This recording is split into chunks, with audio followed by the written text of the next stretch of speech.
In the following sequences, Carl describes many of the symptoms that are typical of people with post-traumatic stress disorder, including hypervigilance, flashbacks, startle responses, and intrusive thoughts. He also describes some of the strategies that help him to cope with his disorder.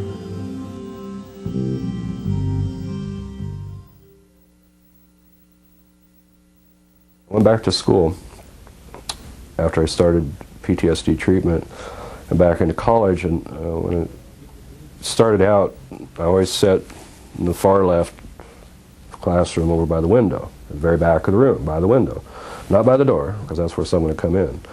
And I knew all the bushes down here. I knew where there was any possibility. I scanned those bushes every time when I would sit down. I knew which guy around me to take out first if anything happened, in the order I would take them out.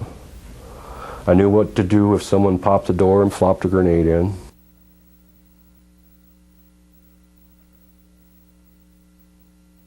I had a flashback when I was bowling. And I kept bowling, but I kept seeing this paddy dike, the corner of a paddy dike, and there's trees, rubber trees just beyond it. There's an infantry squad pinned down. There's gooks on the other side of in the trees. They're shooting, and we're in a helicopter trying to provide fire, but we can't get an angle where we can shoot and protect them from where it's at. I actually wrote that one out.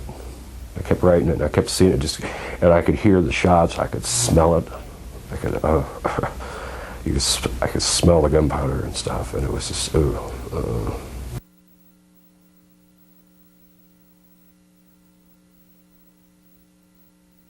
When I get startled, I get angry immediately. I've yelled at the kids. I've got startled and grabbed a knife. I won't sleep with a gun close to me because first thing I'm going to do if I get startled, get awoken too quick, is grab a gun. You know, wife learns that she walks to the door and says your name, she doesn't come shake you or grab you, because to wake you that way is you're going to get hit. If you just any type of startle like that. And that bothers me, that startle.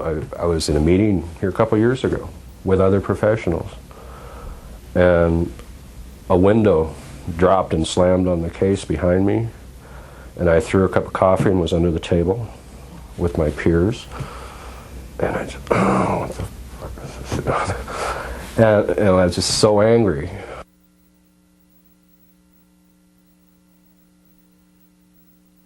I had a nightmare or intrusive thoughts for a number of years, a pile of bodies that follows me around, mostly skeletal, kind of like the skeleton on the board there, the skull, you see in the eyes, and just this huge, overwhelming pile of bodies that you don't know anybody, it's just...